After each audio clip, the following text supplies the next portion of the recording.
Yo, yo, yo, yo, yo, what is going on, CoD Familia? It is your boy B, and today I wanted to talk about the bottom of the barrel kingdoms, which is to also say, should the kingdoms at the bottom of the barrel, specifically in Season of Strife, be merging together? Should we give players opportunities to migrate off of these kingdoms prior to merging, or maybe they kind of get a free one? What kind of pros and cons come with that?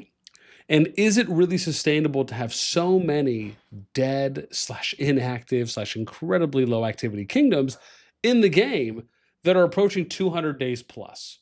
If not, have already well exceeded that. As always, if you enjoy the content, make sure you throw us up because that helps a lot. Thanks.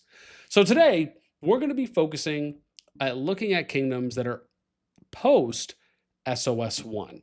Now, keep in mind, when you are coming out of Season 3, and you finish this, right, you're going into pre-war for Season of Strife. Once you get here, you are then getting first put into Calling of Courage. Now, again, there is some feedback that some people have provided here on that. However, this is where you go, which is SOS 1. This can be seen if I go Season 3 and I look at where am I, 685? Yeah. So if we look at 685 and I go here, Calling of Courage, 784. Did I say 685? 785. 784 all the way down to 761, and then it's 760 all the way to 737. This means that if I go, this means I need to look where 736 is. If I go to pre-war and I look, and I'll have to scroll just a little bit here, I will be able to see 736, meaning that they're going into SOS 2 and beyond, right? Or their second season of Season Strife, aka would technically be their fourth KVK. Season 2, 3, and then SOS 1 would be 3. SOS 2 and beyond would be their fourth KVK and beyond. Now, this is when you enter the main Season of Strife KVK pool. However, as most of us know, there are about 200 kingdoms that we talked about when it comes to gen pools. We can show you that here, where you look at this, and if I scroll all the way down, you can see on here, actually, let's do it this way here. So let's go 26, 27, and then I'll do this. So if I go all the way down, you'll be able to see there's 200 kingdoms at about 8.25, 8.25 billion power.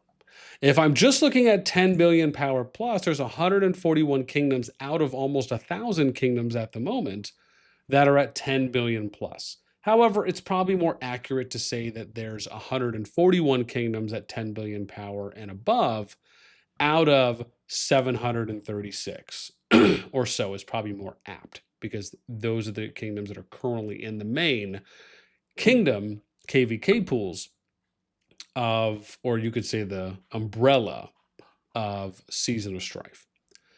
However, what we're going to focus on today is the deads. Now, this is where, oh, hang on, whoa, was that deads? Did I not go far enough? 1 second here, here we go, boom, dead kingdoms. So let's focus on this. At the moment, there are 104 kingdoms, this is as of a week ago on March 18th, that are at 1 billion power or less. 104 kingdoms. And you can see on here, we're basically right at the billion bubble. And then you can tell from here, right, there's what, 90 kingdoms that are below 900 million power. Keep in mind, this is just for top 300 power, excluding 15 mil farms. Doesn't account for total, right? We have total power here, so you guys can see that as well in column F. We also have a new column C, which shows you the age of the kingdoms. Now, an important note here. When you get into SOS 1, coming out of Season 3, your kingdom age is probably going to be around 162 days, give or take. When you finish SOS 1 and you go through the pre-war phase, depending on how long that is, you finish SOS 1 and then you get out, you're around 230 days prior to starting SOS 2. Again, that probably could be a little bit smaller as well. It just depends, right? Because you're averaging 40 days at this point, especially going into something. Yep, that's good. Just put it on the counter so Max doesn't need it. Thank you, sweetie. And so then, like I said, we're looking at kingdoms 636 and below. That's from kingdoms 1 to 736. The thing you're going to notice here that I think is pretty apparent is, and we'll go through this first so you guys can see this as well. Let me see where I'm at. So like right around here, I think. Oh, wait, hang on. Where was I? There we go. Because I got my head up here too as well. So you can see here, right? Like the youngest kingdom I have on here, I think is 76. And they're over 1,000 days old, right? You're talking approaching 3 years for said kingdom at this point. Numbers are only getting smaller. Now you're seeing 83 kingdoms that are below 800 million power. And again, some of these kingdoms can be decently set. Oh, sorry, 1,085 days. 75 was the smallest I think we've seen.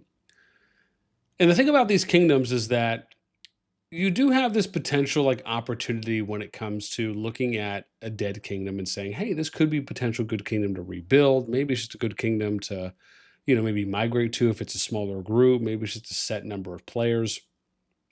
There is value in being able to utilize an empty kingdom. But in my opinion, it should never be the very first thought, right? It shouldn't even be a first or a second plan. It should be the backup to your backup plan. And that's mainly because I very much am of the belief that the COD team and the devs need to provide the necessary tools and options, support to you in order to stop players from feeling like they need to migrate out in mass or they need to do a rebuild to kind of lose the dead weight, trim the fat, those particular things. So that's really important when you think about the direction of where the game at 600 million power and below, you have 57 kingdoms. If we keep working our way up, now you're looking at 46 kingdoms that are below 500 million power. We work our way up a little bit more. We're at 36 kingdoms that are below 400 million power. And then the pockets start getting a little bit tighter. Right now we're looking at 22 kingdoms that are below 200 million power. And then you got 11 kingdoms that are under 200, or sorry, under 300 previously. But then you got 11 kingdoms that are under 200 million power. Now, when it comes to merging, right, you could take like the top 20 kingdoms here. You're at what, 4 billion power, right? You'd have to probably take, I don't know, what is this, the top 50? Oh, I don't even know. This is summing. I don't know if it's going to sum up just these. Let me see here. Oh, no, I'd have to probably click on these individually, huh? Let's see what that would be. We're at 1.6. Let's see how many kingdoms we would need to put together, even if it's just to hit 200. So I think we're good. Now I can go, right? Okay, so here you go. Not 200, but 10 billion. Okay, so there you go. Look. So if I want to hit 10 bill power, let's just go a little over. We'd have to combine the bottom 38 kingdoms in order to do that, right? Then we'd be at about 10 bill power. Let's see about how much activity we would be over here on this side. So if I went 15 to here, how many CH25s would we have? I'm curious. Now, I mean, they're all going to be kind of different levels, but I almost wonder, like, what would that be? Well, I'm at 197. That actually seems pretty in line. Okay. I'd be at 223 CH25 accounts. They'd be varying between, what would I have? I'd have 160 to 80, 260 to 80, 3, 4, 5, 6, 7, 8. I'd have 8 players between 60 to 80 mil. I'd have 2, 3, 4 players up to 100 mil, right? But I'm at around 10 bill power. I mean, that's something you can work with as a better C, maybe like a lower B, right? I mean, it's like a mid upper C, maybe getting closer to like a very low kind of bubble B. But my point in saying this is that when you look at the numbers, you can clearly see for yourself, and that doesn't mean you're going to have to do that many kingdoms, right, as you get higher in power. But that brings you to 38. You're combining 38 at the bottom. And then if you're doing the next ones here, it's probably not going to be as much, right? It's not. Look, I'm already at 10 bill here off of 20 kingdoms compared to 38. That's half, right, of what you need. And again, like for me, that's kind of how I look at it is, let's look at what like the median average is for kingdoms, and let's set some of these kingdoms up to be a little bit more successful. Now, yes, you can make. Now, I also think that I like this idea that I saw Infinity Kingdom do once. They've actually done this a couple times, where what they do is they kind of run an event every, I think, couple months. And what it does is it allows for players to basically migrate for free to select kingdoms, almost as though the game is kind of pushing players just to some more active kingdoms within a closer cluster of kingdoms to them. And it lets you migrate for free. Now, when this first came out, I think some people were, somewhat skeptical, myself included. However, what we did end up seeing is a decent amount of people moving. Now, this wasn't followed up with merges, right?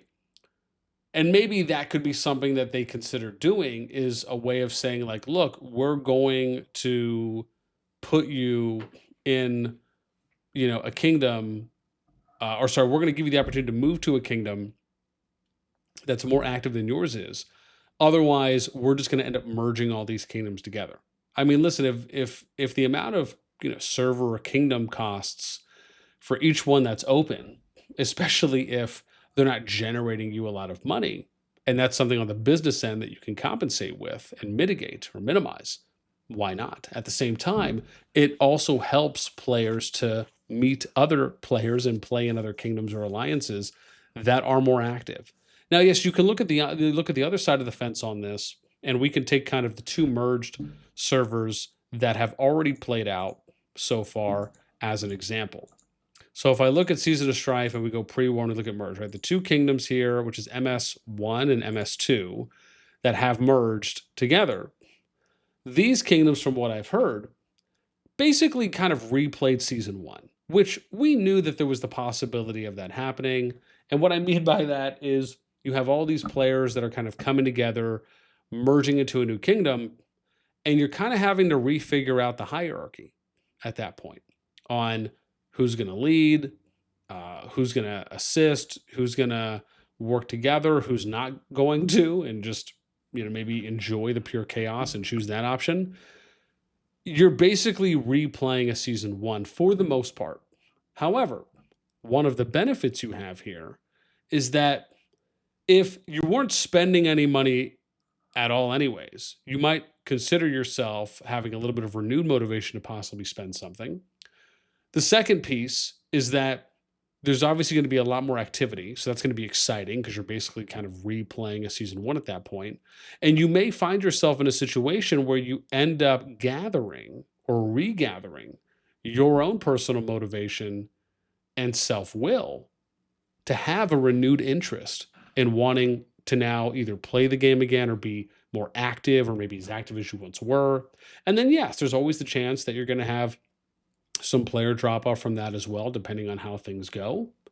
And people just may not opt to want to do that. But I don't necessarily see how that's any worse compared to what was going on, depending on one's own activity level. And keep in mind, we're talking about the people who are barely active, rarely active, and this is an opportunity for them to do a little bit more, play in a little bit more of an active, engaged environment. I personally still enjoy the idea of doing merges. However, I do think it would be an interesting approach if the game opted to basically say something to the extent of like, look, for players that have been in some of these kingdoms that are, a year old and they're in Season of Strife and they're at like the bottom of the barrel, why not give them an opportunity to migrate somewhere for free? Or maybe just extremely discounted. Like maybe you allow them to use the old 5K gem migration option, and you let them do that as kind of like a one-time freebie, right? I don't think that's going to hurt your bottom line. And I also think that it's something that can actually help having more active players move into more active kingdoms. And then, like I said, it helps you kind of merge and get rid of some of these D seeds. Because, I mean, let's be fair, I don't really believe that you should have like these D and C seeded kingdoms that are that low of power. More importantly, the D seeds. Let me, again, as I stated previously, once you get to Season of Strife 2 and beyond. You know, you're basically entering in your 5th season, your 4th KVK. And if you're still at a point then, I'd say that maybe your 6th season, 5th KVK at the most. And you're still at a point where you're dead / dying and it's not going anywhere. To me, it feels like you should be eligible for merging. You should be eligible for any of the players there that want to use like 5K gems to migrate somewhere. Keep in mind, they still have to go based off guidelines and kingdoms. It's not like they're just going to be able to go somewhere for free, right? They'll still have to get recruited, but it at least gives them an opportunity to move somewhere based on how long they've been playing for either no cost or a very discounted cost, right? That doesn't really affect the standard migration cycle because these people have basically had like 3 to 4 chances to migrate and they haven't at that point, right? So it's that's just how I look at it. Aside from that, I'd love to know what you guys think. Let me know in the comments down below, right? Do you agree? Do you disagree? What do you think they should do? Should they do anything with these dead kingdoms, right? And I've said this before, like I think it's okay to leave some of these dead kingdoms up for like 1 or 2 seasons once they enter SOS 2 and beyond. So that way these could potentially be used as rebuilds if need be, but I don't think that they should just last forever. That's just me. So you guys let me know what you think in the comments below. That's it for me. As always, until next time, we'll catch you later.